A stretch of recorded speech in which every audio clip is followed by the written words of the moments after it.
আকাশবাণী কলকাতা। খবর পড়ছি নমামি বসু রুদ্র। প্রথমে বিশেষ খবর। অপারেশন সিন্দুরের প্রেক্ষিতে পাকিস্তানে মদতপুষ্ট সন্ত্রাসবাদের বিষয়ে ভারতের অবস্থান স্পষ্ট করতে সরকার বেশ কয়েকটি দেশে প্রতিনিধি দল পাঠাবে।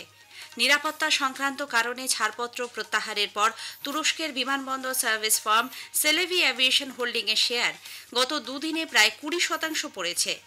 মহারাষ্ট্রের পুনেতে আইইডি পরীক্ষা ও তৈরি সংক্রান্ত 2023-এর একটি মামলায় এনআইএ নিষিদ্ধ আইসিস জঙ্গি সংগঠনের 2 পলাতক সদস্যকে গ্রেপ্তার করেছে। ভোটার তালিকায় সংযোজন বিয়োজনের কাজে অবৈধ হস্তক্ষেপের দায়ে এক আধিকারিককে সাসপেন্ড করার পর নির্বাচন কমিশন আজ সংশ্লিষ্ট কাজের দায়িত্বে থাকা সমস্ত আধিকারিকদের সঙ্গে বৈঠকে বসেছে। ঘূর্ণিঝড় অথবা যে কোনো রকম প্রাকৃতিক বিষয় সংক্রান্ত পূর্বাভাসের ক্ষেত্রে আবহাওয়া দপ্তরের ঘোষণার ওপরেই সম্পূর্ণ নির্ভর করার জন্য আবেদন জানানো হয়েছে। আইপিএল ক্রিকেটে আজ Kolkata night Riders royal Challengers বেঙ্গালুরুর মুখোমুখি হবে। আসছে বিস্তারিত খবরে। অপারেশন সিন্দুরের প্রেক্ষাপটে ও সীমান্ত পারে সন্ত্রাসবাদ মোকাবিলায় ভারতের কঠোর অবস্থান ও আন্তর্জাতিক মঞ্চে জোরদারভাবে তুলে ধরতে 7টি সর্বদলীয় প্রতিনিধি দল রাষ্ট্রসংঘ নিরাপত্তা পরিষদের সদস্য সহ একাধিক গুরুত্বপূর্ণ বন্ধু রাষ্ট্র সফরে যাচ্ছে। প্রতিটি দলে বিভিন্ন রাজনৈতিক দলের সাংসদ, কূটনীতিক এবং অভিজ্ঞ রাজনৈতিক ব্যক্তিত্বরা থাকবেন। প্রতিনিধি দলকে নেতৃত্ব দেবেন কংগ্রেসের শশী থারুর, বিজেপির রবিশঙ্কর প্রসাদ ও বৈজয়ন্ত পান্ডা, জেডিইউ সঞ্জয় কুমার ঝা, ডিএমকের কারিমুরি করুণানিধি, এনসিপির সুপ্রিয়া সুলে এবং শিবসেনার একনাথ শিন্ডে। এই দলগুলি ভারতের জাতীয় ঐক্যমত্য সন্ত্রাসবাদ বিরোধী দৃঢ় অবস্থান তুলে ধরবে। জিরো টলারেন্স নীতির ভিত্তিতে সমস্ত ধরনের সন্ত্রাসবাদের বিরোধিতার বার্তা বহন করবে এই দল। প্রতিরক্ষামন্ত্রী রাজনাথ সিং বলেছেন, সন্ত্রাসবাদের বিরুদ্ধে ভারতের লড়াই এখন কেবলমাত্র নিরাপত্তার বিষয় নয়, তা এখন জাতীয় প্রতিরক্ষা নীতির অন্যতম অঙ্গ হয়ে উঠেছে। গুজরাটের ভুজ বিমান ঘাঁটিতে গতকাল তিনি বলেন, বর্তমান যুদ্ধবিরতির অর্থ হল ভারত তার আচরণের ভিত্তিতে পাকিস্তানের গতিবিধির ওপর কড়া নজর রাখছে। তিনি স্পষ্ট জানান, অপারেশন সিন্দুর এখনও শেষ হয়নি। নিরাপত্তা সংক্রান্ত কারণে ছাড়পত্র প্রত্যাহারের পর তুরস্কের বিমানবন্দর সার্ভিস ফার্ম সেলেভি এভিয়েশন হোল্ডিংয়ের শেয়ার গত দুদিনে প্রায় 20% পড়েছে। ইস্তাম্বুল স্থিত এই ফার্মের পক্ষ থেকে জানানো হয়েছে, ভারতে গৃহীত পদক্ষেপকে চ্যালেঞ্জ জানিয়ে সমস্ত প্রশাসনিক এবং আইনি পরামর্শ তারা নিতে চলেছে। মহারাষ্ট্রের পুনেতে আইইডি পরীক্ষা ও তৈরি সংক্রান্ত 2023-এর একটি মামলায় জাতীয় তদন্তকারী সংস্থা এনআইএ নিষিদ্ধ আইসিস জঙ্গি সংগঠনের অধীন স্লিপিং সেলের 2 পলাতক সদস্যকে গ্রেপ্তার করেছে। এক বিবৃতিতে এনআইএ জানিয়েছে, মুম্বাই আন্তর্জাতিক বিমানবন্দর 2 নম্বর টার্মিনালে অভিবাসন দপ্তরে এই 2 ব্যক্তিকে জেরা করা হয়। বয়ানে অসঙ্গতি মেলায় পরে গ্রেপ্তার করা হয় তাদের। গত 2 বছর ধরে তারা পলাতক ছিল। মুম্বাইয়ের এনআইএর বিশেষ আদালত এদের বিরুদ্ধে জামিন অযোগ্য ধারায় গ্রেপ্তারি পরোয়ানা জারি করে। এই মামলায় অন্যান্য অভিযুক্তদের সঙ্গে ইতিমধ্যেই এদের বিরুদ্ধেও চার্জশিট দাখিল করা হয়েছে। তৃণমূল কংগ্রেস পশ্চিমবঙ্গে আজ ও আগামীকাল সেনা সম্মান ও শহীদ তর্পণ কর্মসূচি পালন করার কথা জানিয়েছে। দুপুর 3টে থেকে বিকেল 5টা পর্যন্ত কলকাতা সহ রাজ্যের প্রতিটি জেলায়, ওয়ার্ডে, ব্লকে মিছিল করবেন দলের সর্বস্তরের নেতাকর্মীরা।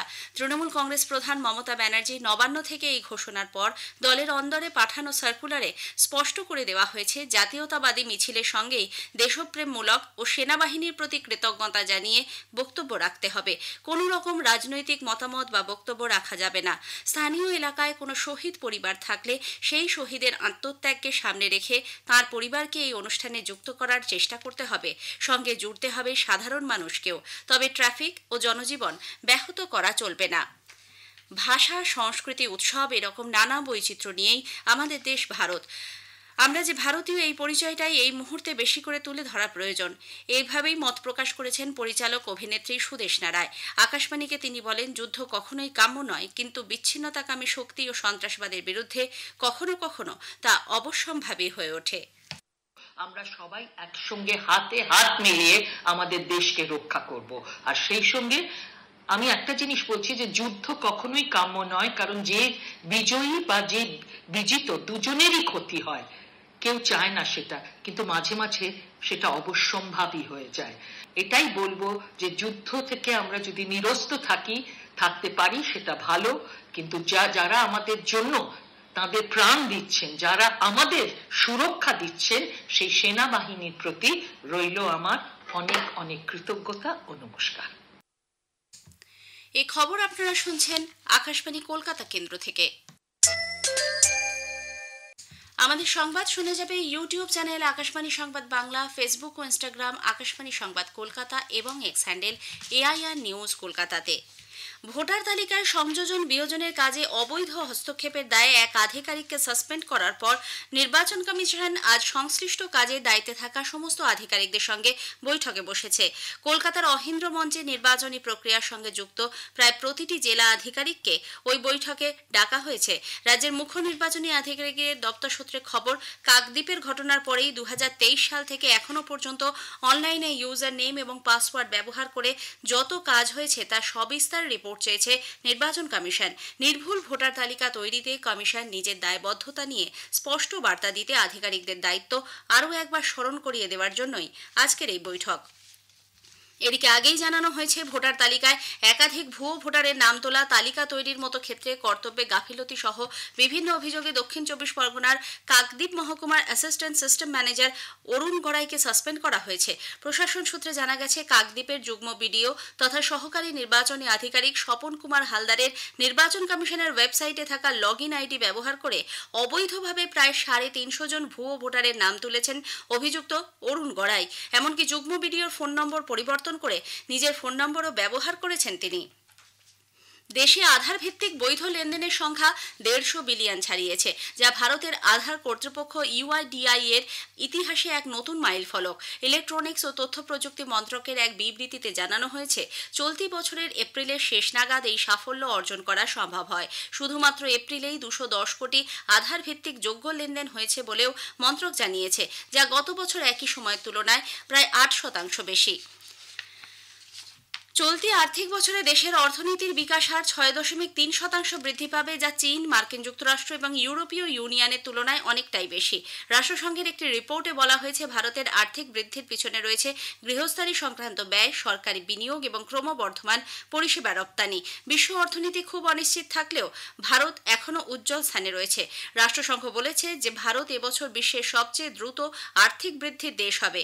যদিও বৃদ্ধির পরিসংখ্যানটি জানুয়ারি 6.6% থেকে কিছুটা সংশোধিত হয়েছে, ভারত এখনও চীন, মার্কিন যুক্তরাষ্ট্র এবং ইউরোপীয় ইউনিয়নের অন্যান্য বৃহৎ অর্থনীতির তুলনায় এগিয়ে আছে। বিদেশমন্ত্রী ডক্টর এস জয়শঙ্কর বলেছেন, ভারত ও মার্কিন যুক্তরাষ্ট্রের মধ্যে বাণিজ্য সংক্রান্ত আলোচনা এখনও জটিল পর্যায়ে রয়েছে। এ বিষয়ে কোনো চূড়ান্ত সিদ্ধান্ত নিতে দেরি রয়েছে। মার্কিন প্রেসিডেন্ট ডোনাল্ড ট্রাম্পের আমেরিকার পণ্যের ওপর থেকে শুল্ক প্রত্যাহার সংক্রান্ত বক্তব্যের প্রতিক্রিয়ায় বিদেশমন্ত্রী সাংবাদিকদের বলেন, বাণিজ্য চুক্তি এমনভাবে হতে হবে যা উভয় দেশের জন্যই লাভজনক হয়। ইউক্রেনের উত্তর পূর্বাংশের একটি এলাকায় একটি যাত্রীবাহী বাসে রাশিয়ার ড্রোন হামলায় 9 জন নিহত হয়েছেন। সুমি অঞ্চলের সামরিক প্রশাসন জানিয়েছে, বিলোপিলিয়া শহরে আরও 4 জন আহত হন। চিকিৎসক, জরুরি পরিষেবা কর্মী এবং পুলিশ এখনও ঘটনাস্থলে রয়েছেন।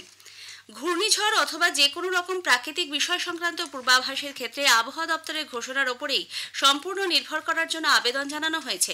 আলিপুর আবহাওয়া দপ্তরের বিজ্ঞানী সৌরিশ বন্দ্যোপাধ্যায় আকাশবাণীকে বলেন, এই সময় উত্তরপ্রদেশ থেকে বাংলাদেশ পর্যন্ত একটি নিম্নচাপ অক্ষরেখা অবস্থান করছে, কিন্তু কোনো রকম ঘূর্ণিঝড়ের আগাম সতর্কবার্তা নেই।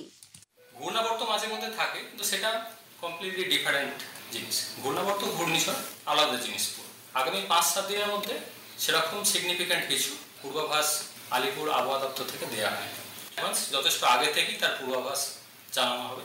বর্তমানে একটা নিম্নচাপ অক্ষরেখা রয়েছে উত্তরপ্রদেশ থেকে বাংলাদেশ পর্যন্ত আমাদের উত্তরবঙ্গের উপর দিয়ে। উত্তরবঙ্গের জন্য বৃষ্টিপাতের পরিমাণ বেশি দিকে থাকার সম্ভাবনা রয়েছে, মেনলি উত্তরবঙ্গের উত্তরের জেলাগুলো। কলকাতা পার্শ্ববর্তী অঞ্চলের জন্য মেনলি বিক্ষিপ্ত বৃষ্টিপাতের সম্ভাবনা, মাঝে মধ্যে 2-1 জায়গায় হয়তো দমকা হাওয়া থাকার সম্ভাবনা রয়েছে। ভারত পাকিস্তান সীমান্তে উত্তেজনার আবহে এক সপ্তাহের বেশি স্থগিত থাকার পর IPL ক্রিকেট আজ আবার শুরু হচ্ছে। দ্বিতীয় পর্যায়ে প্রথম ম্যাচে আজ বেঙ্গালুরুর এম চিন্নাস্বামী স্টেডিয়ামে Kolkata night Riders royal Challengers বেঙ্গালুরুর মুখোমুখি হবে। খেলা শুরু হবে সন্ধ্যে 7:30টায়। শেষ করার আগে খবরের বিশেষ কিছু অংশ আরও একবার। অপারেশন সিন্দুরের প্রেক্ষিতে পাকিস্তানের মদতপুষ্ট সন্ত্রাসবাদের বিষয়ে ভারতের অবস্থান স্পষ্ট করতে সরকার বেশ কয়েকটি দেশের প্রতিনিধি দল পাঠাচ্ছে।